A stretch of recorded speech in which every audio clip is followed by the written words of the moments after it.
Bonjour à tous, voici la nouvelle version d'une vidéo que j'ai faite il y a un an. Dans cette vidéo, j'explique la déclinaison en grec moderne et la façon dont on utilise tous les cas.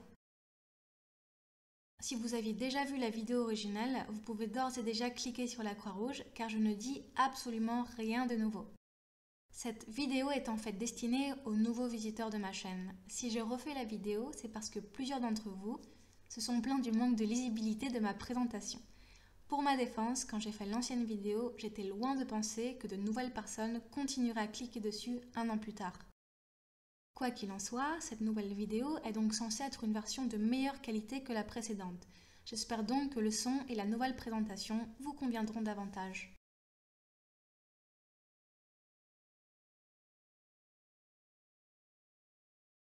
Tout d'abord, qu'est-ce que la déclinaison ? Lorsque l'on dit qu'une langue est à déclinaison, cela signifie que les mots, c'est-à-dire les noms, les articles, etc., changent de forme selon leur rôle dans la phrase. En français, il n'y a pas de déclinaison. Voici un exemple. Prenons le mot soleil en français. Qu'il soit sujet ou COD, il aura la même forme. Que je dise le soleil est grand ou je vois le soleil, le mot soleil ne change pas. En revanche, le grec moderne est une langue à déclinaison. Par conséquent, le mot soleil et tout ce qui s'y rapporte, l'article par exemple, changent en fonction de son rôle dans la phrase. Par exemple, pour dire le soleil est grand en grec, on dit o ήλιος είναι μεγάλος. Mais pour dire je vois le soleil, on dit βλέπω τον ήλιο. Et vous voyez que l'article o est devenu ton et le mot ήλιος avec un s ou plutôt un sigma à la fin est devenu ήλιο. Ainsi, quand le mot soleil est sujet, on dit o ήλιος, mais quand il devient COD, on dit ton ήλιο. Nous allons maintenant voir tous les cas en grec moderne à l'aide d'un mot de genre masculin, le mot avelphos, qui signifie frère. O avelphos signifie le frère. Au nominatif, il se dit o avelphos. Qu'est-ce que le nominatif ? C'est lorsque le mot est sujet de la phrase. À l'accusatif, il devient ton avelpho. L'accusatif, c'est l'équivalent du COD en français. Au génitif, il devient tu avelphou. Le génitif est l'équivalent du complément du nom en français. Il exprime l'appartenance. Par exemple, si je dis en français la maison de mon frère se traduira par du génitif en grec moderne. Mais je vais vous donner des exemples dans quelques secondes. Et enfin, le dernier cas, le vocatif. Ici, le mot frère devient avelphé sans article. Qu'est-ce que le vocatif ? C'est lorsque l'on interpelle quelqu'un. Par exemple, si vous interpellez quelqu'un dans la rue en l'appelant mon frère, mon ami, mon amour, enfin bref, en grec, vous devrez traduire ça avec du vocatif. Maintenant, voyons le pluriel. Au nominatif, o avelphos devient i avelphi. À l'accusatif, ton avelpho devient tous avelphouch. Au génitif, tu avelphou devient ton avelphon. Et au vocatif, c'est comme au nominatif au pluriel, ça devient avelphi sans article. Voici des exemples de phrases pour que vous compreniez mieux comment fonctionne la déclinaison en grec moderne. Au nominatif, o avelphos είναι στο δωμάτιο. Ici, le mot frère est sujet, c'est pourquoi il faut le mettre à la forme du nominatif.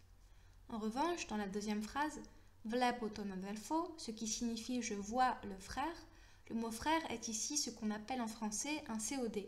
C'est pourquoi vous devez le mettre en grec à la forme de l'accusatif. Troisième exemple, au génitif, το αυτοκίνητο του αδελφού, ce qui signifie la voiture du frère. Ici, du frère est en français un complément du nom. Il y a un lien d'appartenance. C'est la voiture de qui ? La voiture du frère. C'est pourquoi, en grec, il faudra mettre le mot frère à la forme du génitif. Et le dernier cas, le vocatif. Ici, le mot frère se traduit avelphé parce que l'on interpelle quelqu'un.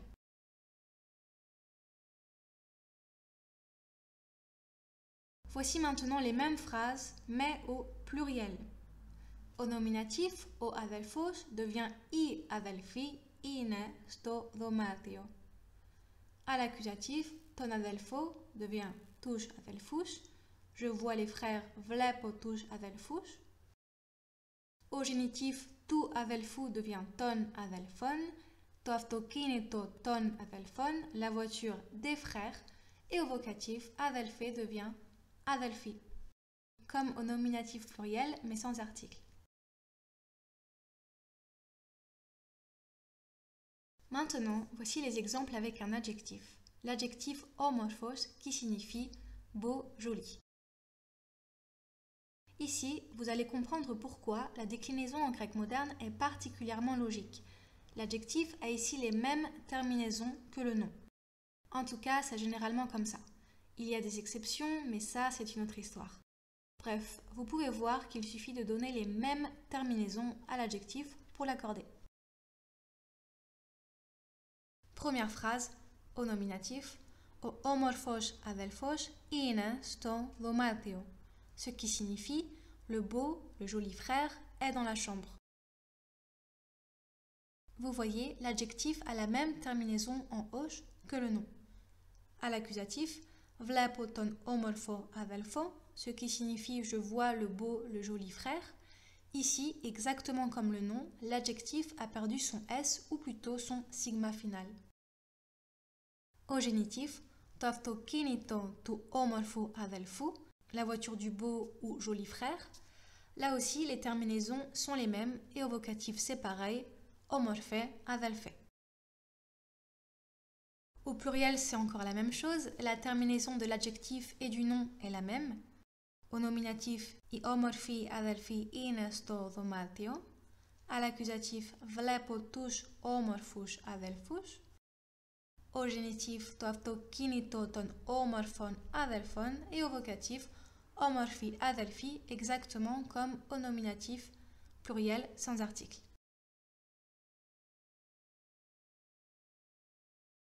Dernière information, comme je l'ai déjà dit, ce n'est pas toujours comme ça. Par exemple, pour les mots masculins qui finissent en as ou en is, les terminaisons entre nom et adjectif ne correspondent pas exactement. Et pour les noms féminins et neutres, il existe encore d'autres terminaisons. Je mettrai sous la vidéo les liens des vidéos que j'ai faites concernant les noms féminins et neutres. Bon, on va s'arrêter ici car je ne veux pas vous surcharger avec trop d'informations. Mais si déjà vous avez compris toute la vidéo, vous avez compris la logique du grec moderne. Voilà, j'espère que la vidéo a été instructive et je vous souhaite une excellente journée.